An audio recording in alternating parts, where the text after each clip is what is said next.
প্রিয় ছাত্রছাত্রী সবাইকে সাজবাতি চ্যানেলে স্বাগত জানাচ্ছি। আজকে যে বিষয়গুলো তোমাদের সামনে তুলে ধরবো ক্লাস 10-এর তৃতীয় অধ্যায়ের 2 নম্বরের যে প্রশ্নগুলো, সেই প্রশ্নগুলো আজকে আমরা আলোচনা করব। কেমন? তাহলে প্রথমে যে প্রশ্নটা আলোচনা করব সেটা হচ্ছে বিপ্লব কাকে বলে।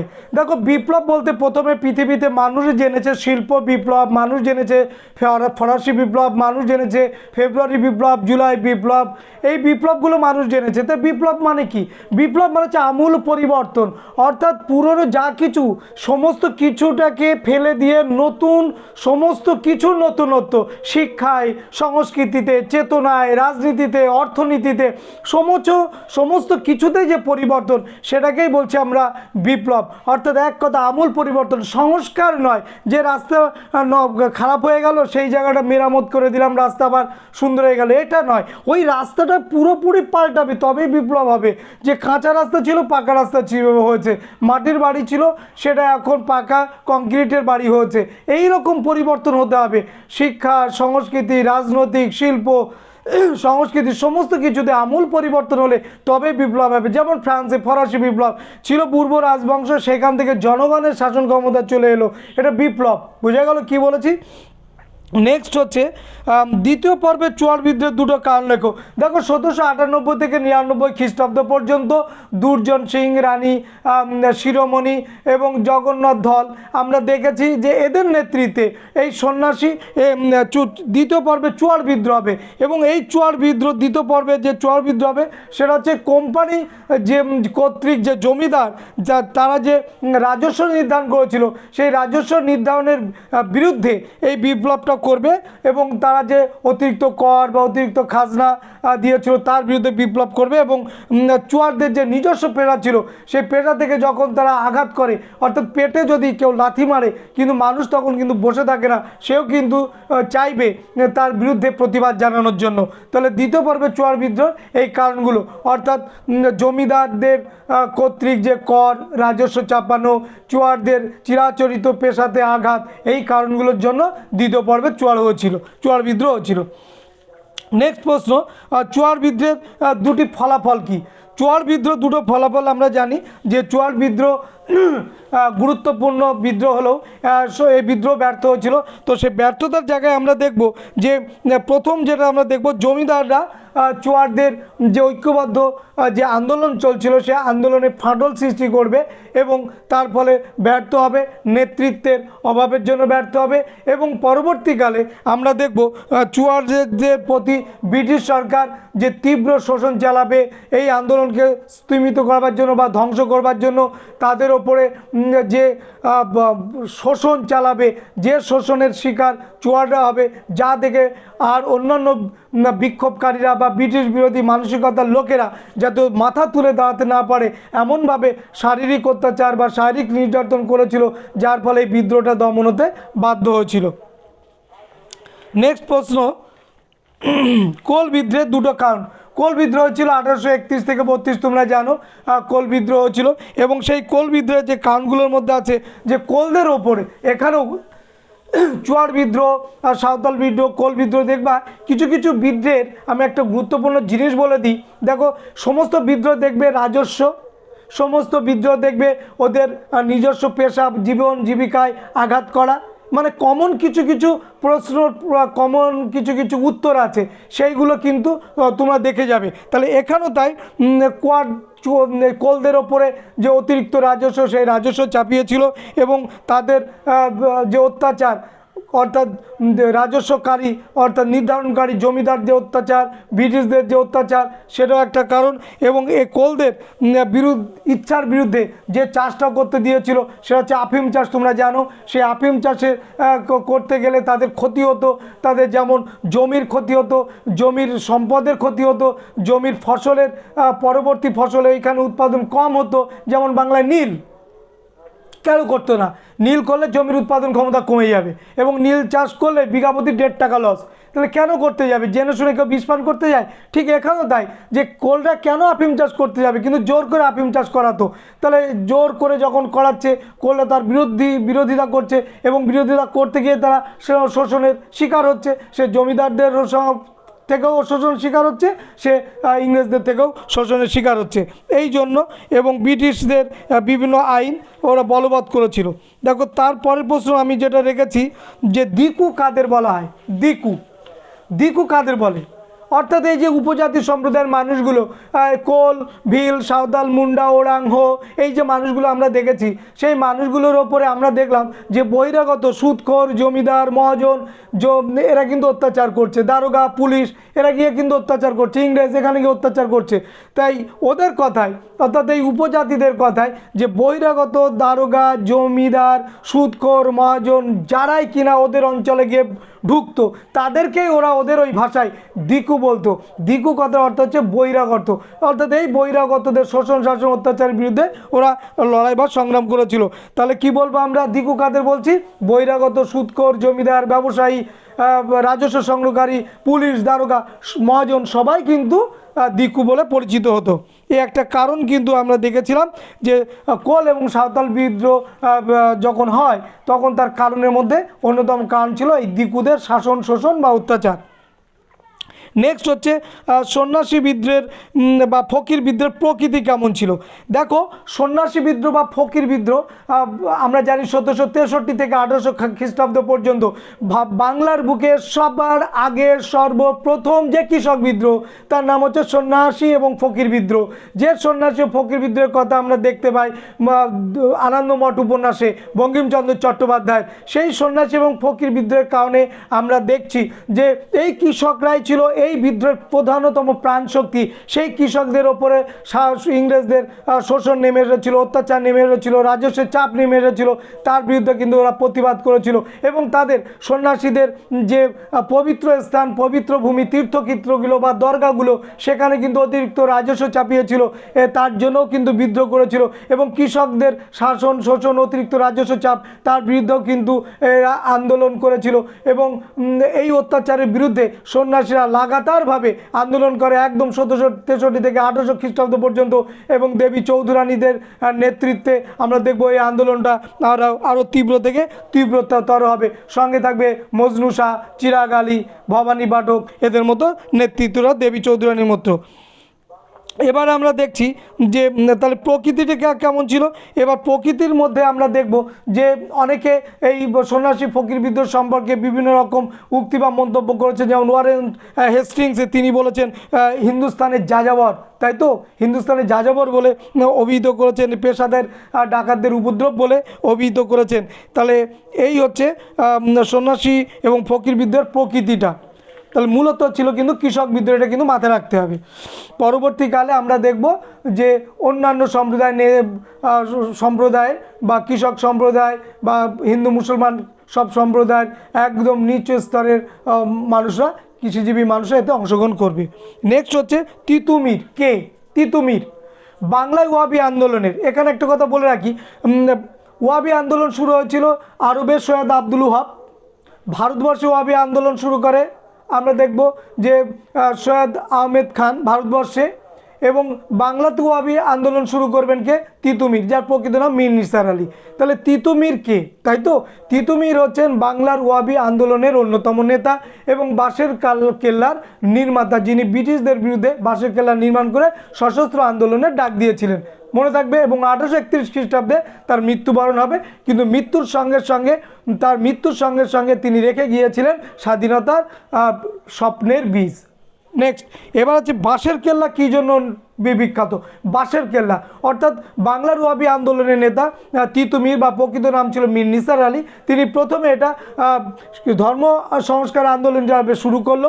পরবর্তীকালে এই ওয়াবি আন্দোলন, ওয়াবি কথার অর্থ হচ্ছে নবজাগরণ, এই ওয়াবি আন্দোলনটা তিনি ধর্মীয় আন্দোলন থেকে দূরে সরে এসে, কিছুটা দূরে সরে এসে কৃষক আন্দোলনে, ব্রিটিশ বিরোধী আন্দোলনে, জমিদার বিরোধী আন্দোলনে, নীলকর বিরোধী আন্দোলনে এই বিদ্রোহটাকে নিয়ে গিয়েছিলেন এবং এই বিদ্রোহকে নিয়ে যেতে গিয়ে তিনি বাঁশের কেল্লা নির্মাণ করেন, যে বাঁশের কেল্লাতে তিনি অস্ত্রশস্ত্রগুলো ওইখানে মজুদ রাখতেন। এবার ওনার অস্ত্রশস্ত্র বলতে কি, কামান, বন্দুক, গোলা, এগুলো তো ওনার ছিল না, ওনার ছিল ইট, পাটকেল, তীর, এইগুলো ছিল ওনার হচ্ছে অস্ত্র, প্রধান অস্ত্র। তাহলে এইগুলোই কি ওইখানে সংরক্ষিত করে রাখা হতো, এই হচ্ছে বাঁশের কেল্লা। পরবর্তীকালে 1831 খ্রিস্টাব্দে কামানের আঘাতে বাঁশের কেল্লার সঙ্গে সঙ্গে তিতুমিরেরও মৃত্যু হবে। নেক্সট প্রশ্ন হচ্ছে বারাসাত বিদ্রোহ। দেখো সবই ওর সঙ্গে সম্পর্কিত উত্তর, কিছু কিছু উত্তর সব মিলে যাবে। বারাসাত বিদ্রোহ কি, আমরা ওটাই বলবো যে বাংলার ওয়াবি আন্দোলনের অন্যতম নেতা তিতুমির বারাসাত থেকে কিছুটা দূরে গিয়ে বাদুড়িয়ার কাছাকাছি নারকেলবেড়িয়া গ্রামে তিনি বাঁশের কেল্লা নির্মাণ করেছিলেন এবং এই বাঁশের কেল্লা নির্মাণ করে তিনি ব্রিটিশ বিরোধী, জমিদার বিরোধী, নীলকর বিরোধী আন্দোলন শুরু করেছিলেন। ধর্ম সংস্কার আন্দোলন থেকে কিছুটা দূরে সরে গিয়ে আন্দোলনের চরিত্রটা কিছুটা আমরা দেখব এখানে অন্য চরিত্রে চলে যাবে এবং এই তিনি যে ব্রিটিশদের বিরুদ্ধে সরাসরি প্রত্যক্ষ যুদ্ধে ডাক দিয়েছিলেন, নিজেকে বাদশাহ বলে ঘোষণা করেছিলেন এবং পরবর্তীকালে আমরা দেখব 1830 থেকে 31 খ্রিস্টাব্দ পর্যন্ত এই বিদ্রোহ চলবে। অবশেষে এই বিদ্রোহের পরিসমাপ্তি ঘটবে এবং 1831 খ্রিস্টাব্দে তার মৃত্যু হবে, সঙ্গে সঙ্গে বারাসাত বিদ্রোহের অস্ত্র স্তিমিত হবে। এটাকে আমরা বলছি বারাসাত বিদ্রোহ। নেক্সট প্রশ্ন আমি রেখেছি যে ফরাজি আন্দোলন কি ধর্মীয় পুনর্জাগরণমূলক আন্দোলন? ফরাজি আন্দোলন কি ধর্মীয় পুনর্জাগরণমূলক আন্দোলন? দেখো ফরাজি আন্দোলন শুরু করেছিলেন 1820 সালে বাংলাদেশে হাজী শরীয়তুল্লাহ। উদ্দেশ্য ছিল মূলত প্রথম দিকে ধর্ম সংস্কার করা এবং ইসলাম ধর্মের গায়ে যে সমস্ত কলুষিত রূপ আছে বা কলুষিত করছে ইসলাম ধর্মটাকে না জেনে না বুঝে বা একটা শ্রেণীর দ্বারা, এইটাকেই তিনি সংস্কার সাধন করতে গিয়ে আমরা দেখলাম যে পরবর্তীকালে তার পুত্র দুদু মিয়া এবং তার পুত্র নোয়া মিয়া এটাকে ধর্মীয় সংস্কার আন্দোলন থেকে কিছুটা দূরে সরে গিয়ে কৃষক আন্দোলন, জমিদার বিরোধী আন্দোলনে নিয়ে গিয়েছিলেন বটে, কিন্তু পরবর্তীকালে শেষ পর্যায়ে দুদু মিয়ার পুত্র নোয়া মিয়া তিনি কিন্তু আবার এটাকে ধর্মীয় সংস্কারের আন্দোলনে আনবার চেষ্টা করেছিলেন। সুতরাং এটা নিয়ে ঐতিহাসিকদের মধ্যে বিতর্ক আছে। কোনো ঐতিহাসিক বলছেন এরা ইসলাম ধর্মের পুনর্জাগরণ আন্দোলন, কোনো ঐতিহাসিক বলছেন যে না, ইসলাম ধর্মের শুধু পুনর্জাগরণবাদী আন্দোলনই নয়, এটা কৃষক আন্দোলনও বটে। তাহলে এইটা নিয়ে একটা দ্বিধাদ্বন্দ্ব এবং আছে এবং আমরা কি করব, এই আন্দোলনটাকে আমরা যে যুক্তিতে দেখাবো সেই যুক্তিগুলো আমরা লিখে আসবো। যদি যুক্তি দিয়ে ধর্মীয় পুনঃসংস্কার আন্দোলন বলা যায়, তাহলে আমরা কি বলবো যে এই ধর্মটা ইসলাম ধর্মের জন্যেই গৌরপত্তন করেছিলেন হাজী শরীয়তুল্লাহ, ইসলাম ধর্মের কুসংস্কার বা ইসলাম ধর্মের গায়ে যে দুর্নীতিগুলো আছে সেগুলোকে মুক্ত করবার জন্য, এবং তিনি চেয়েছিলেন ইসলাম দারুল হারাব থেকে দারুল ইসলামে পরিণত করতে। এই যুক্তিগুলো আমরা দেখে আসবো, দিয়ে আসবো। তাহলে সেই দিক থেকে হবে এটা ধর্মীয় পুনর্জাগরণ। অর্থাৎ তুমি এখানে কোন যুক্তি দিচ্ছ সেই যুক্তির ওপর নির্ভর করছে এর উত্তরটা। যদি তুমি বলো কৃষক আন্দোলন তাহলে তার পক্ষে যুক্তি দেবে, তাহলে এটা ধর্মীয় পুনর্জাগরণ আন্দোলন না। আর তুমি যদি বলো এটা ধর্মীয় পুনর্জাগরণ আন্দোলন, তাহলে ধর্মীয় পুনর্জাগরণের পক্ষে তোমাকে যুক্তি দিতে হবে। মোট কথা এই হচ্ছে উত্তরের মূল এখানে বিচার্য বিষয়। দুদু মিয়াকে ফরাজি আন্দোলনের অন্যতম নেতা হাজী শরীয়তুল্লাহের সুপুত্র ছিলেন দুদু মিয়া। প্রকৃত নাম মোহাম্মদ মুসিন। তিনি বাংলাদেশের বাহাদুরপুরে তিনি তার প্রধান কেন্দ্র স্থাপন করে ধর্মীয় সংস্কার আন্দোলন হিসাবে শুরু করলো। পরবর্তীকালে এটা ব্রিটিশ বিরোধী আন্দোলন, জমিদার বিরোধী আন্দোলন বা কৃষক আন্দোলনে এটাকে নিয়ে গিয়েছিলেন এবং ভারতবর্ষকে ইসলাম বিরোধী যে শত্রু আছে অর্থাৎ ইংরেজ, তাদেরকে পরাজিত করবার জন্য তিনি তার কার্যকলাপ পরিচালিত করেছিলেন এবং পরবর্তীকালে তিনি দীর্ঘদিন ধরে ব্রিটিশদের বিরুদ্ধে লড়াই সংগ্রামে অবতীর্ণ হন। ব্রিটিশ সরকার তাকে ধরলেও কিন্তু তার পক্ষে কোনো সাক্ষী প্রমাণ না থাকায় তাকে ব্রিটিশ সরকার ছেড়ে দিতে বাধ্য হয়েছিলেন। পরবর্তীকালে এই আন্দোলনটাকে পরিচালিত করেছিলেন তার পুত্র নোয়া মিয়া। তাহলে দুদু মিয়া এই জন্য স্মরণীয়। আচ্ছা, নেক্সট হচ্ছে আমি যেটা রেখেছি সেটা হচ্ছে নীল বিদ্রোহে হরিশ্চন্দ্র মুখোপাধ্যায়ের কীরূপ ভূমিকা ছিল। নীল বিদ্রোহ হরিশ্চন্দ্র মুখোপাধ্যায়ের কী ভূমিকা ছিল? আমরা জানি হরিশ্চন্দ্র মুখোপাধ্যায় হচ্ছে হিন্দু পেট্রিয়ট পত্রিকার অন্যতম স্বনামধন্য সম্পাদক এবং এই সম্পাদকের ছোঁয়ায় বা এই কলমের ছোঁয়াতে একটা পত্রিকা কিভাবে তোলপাড় করে দিতে পারে, একটা পত্রিকা ব্রিটিশবিদদের ভিত কিভাবে নাড়িয়ে দিতে পারে, হিন্দু পেট্রিয়ট পত্রিকা তার অন্যতম একটা জ্বলন্ত দৃষ্টান্ত। হিন্দু পেট্রিয়ট পত্রিকা নীলকরদের অত্যাচারের কাহিনী এবং নীল চাষিদের করুণ দুর্দশার কাহিনী এই পত্রিকায় পত্রিকায় তিনি তুলে ধরেছিলেন এবং হিন্দু পেট্রিয়ট পত্রিকার মধ্য দিয়ে নীলকরদের বর্ণনামূলক লেখার মধ্য দিয়ে দেশপ্রেম জাতীয়তাবোধ জাগরিত করতে সাহায্য করেছিলেন তিনি হচ্ছেন এই হরিশ্চন্দ্র মুখোপাধ্যায় এবং তার অন্যতম পত্রিকা ছিল নীলকরদের বিরুদ্ধে যে লেখা যে পত্রিকার মধ্যে সেটা হচ্ছে হিন্দু পেট্রিয়ট পত্রিকা। এই হিন্দু পেট্রিয়ট পত্রিকা কিন্তু পরবর্তীকালে আমরা দেখব যে ভারতের বিভিন্ন লড়াই সংগ্রামের দিকে একটা জ্বলন্ত দৃষ্টান্ত হিসাবে থাকবে। তাহলে নীল চাষিদের পক্ষে দাঁড়িয়ে তিনি নিজ ব্যয়ে এই পত্রিকাটা চালিয়েছেন। শুধু নয়, নীল চাষিদের যারা চাষ করতে চাইতো না তাদের বিরুদ্ধেও তাদের হয়ে ইংরেজদের নীলকরদের বিরুদ্ধে তিনি লড়াই সংগ্রাম করেছেন। নেক্সট হচ্ছে নীলকররা নীল চাষিদের ওপর কীভাবে অত্যাচার করতো তা সংক্ষেপে লেখো। দেখো, নীল চাষিরা আর এক নম্বর হচ্ছে নীল চাষিরা নীল চাষে ক্ষতিগ্রস্ত হলেও আর্থিক দিক থেকে তবুও তাদেরকে নীল চাষ করতে হতো বাধ্যতামূলক, নাম্বার 1। 2, নীল চাষ করলে জমির উৎপাদন ক্ষমতা কমে গেলেও নীল চাষ করতে বাধ্য থাকতো, এ একটা। এবং 3, যদি কোনো নীলকর সাহেব কোনো নীল চাষ যদি ইচ্ছা প্রকাশ না করতো তাহলে তাকে শারীরিক নির্যাতন করা হতো এবং তার বাড়িতে গিয়ে তার স্ত্রী, তার কন্যা, তার পুত্রদের চরম নির্যাতন বা চরম লাঞ্ছনা করতো। যা নীলদর্পণ নাটকে আমরা রোগ সাহেবকে দেখেছিলাম যে সে কীভাবে সে সন্তান সম্ভবা মহিলার পেটে লাথি মারে, তার জ্বলন্ত প্রমাণ কিন্তু আমরা দেখেছি। সুতরাং এখানে আমরা বলতে পারি যে নীল চাষিদের নীল চাষ না করলে তাদেরকে যেমন শারীরিক নির্যাতন করা হতো, তাদেরকে হত্যা করা হতো, তাদেরকে তার কন্যা সন্তানদের ধর্ষণ করতো, তাদের গরুর যে গরু ছিল নীল চাষের জন্য হালের গরু সেটাকে নিয়ে আসতো, তাদের নীলকঠিকে নিয়ে শারীরিক নির্যাতন করতো। বিভিন্ন ধরনের যা করা যেতে পারে ওই নাকে হ্যাঁ করতে গিয়ে নীলকর সাহেবরা সব কিছুই কিন্তু করেছে। পরবর্তীকালে এর সবিস্তরে বর্ণনা দেওয়া আছে নীলদর্পণ নাটক দীনবন্ধু মিত্রের, এবং আমি চাইবো যে তোমরা সবাই দীনবন্ধু মিত্রের নীলদর্পণ নাটকটা অবশ্যই পড়ে নেবে। নেক্সট প্রশ্ন আমি যেটা রেখেছি যে কাদের নেতৃত্বে পাবনার কৃষক বিদ্রোহ সংগঠিত হয়, এর কারণ কী ছিল। দেখো, 1870 খ্রিস্টাব্দে আমরা দেখেছি ঈশানচন্দ্র রায় তিনি শম্ভুনাথ পাল, খুদি মোল্লা প্রমুখের প্রচেষ্টায় পূর্ববঙ্গের ঢাকাতে পাবনা জেলাতে এই বিদ্রোহতে হচ্ছে এবং ক্রমাগত জমিদারদের খাজনা বৃদ্ধি, জমির ফসল নিজের ইচ্ছা মতো তুলে নিয়ে যাওয়া, এইগুলো আমরা দেখেছি এবং এর জন্যই তাদের কিন্তু এই বিদ্রোহ হচ্ছে। এবং শুধু তাই নয়, শুনলে অবাক হয়ে যাবে, মিথ্যা মামলা দিয়ে তাদেরকে জোর করে কিন্তু তাদেরকে তুলে নিয়ে যাওয়া হতো বাড়ি থেকে। সুতরাং এর বিরুদ্ধেও কিন্তু এরা প্রতিবাদ করেছে। এইগুলো হচ্ছে কারণ। নেক্সট হচ্ছে নীল বিদ্রোহে খ্রিস্টান মিশনারিদের ভূমিকা কী। দেখো, খ্রিস্টান মিশনারি আমরা জানি যে ভারতবর্ষে যে খ্রিস্টান মিশনারি অনেকেই এসেছিল, তার মধ্যে ব্যাপটিস্ট মিশনারি সংস্থা হুগলি শ্রীরামপুরে 3 জন ছিলেন বিখ্যাত ব্যক্তি, উইলিয়াম কেরি, উইলিয়াম ওয়ার্ড এবং জোসেফ ম্যাটসম্যান, যাদেরকে শ্রীরামপুত্রই বলা হয়। এই শ্রীরামপুত্রই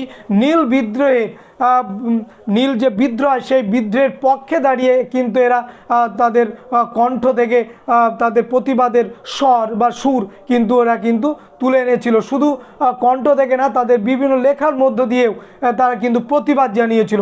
এবং এইখানে আমরা দেখব যে নীলকরদের বিরুদ্ধে জনমত গঠন করতে গিয়ে তারা জনগণের মধ্যে নীলকরদের কথা কিন্তু প্রচার করেছে এবং তাদের অত্যাচারের কথা প্রচার করেছে, জনমত গঠন করতে তারা সাহায্য করেছে।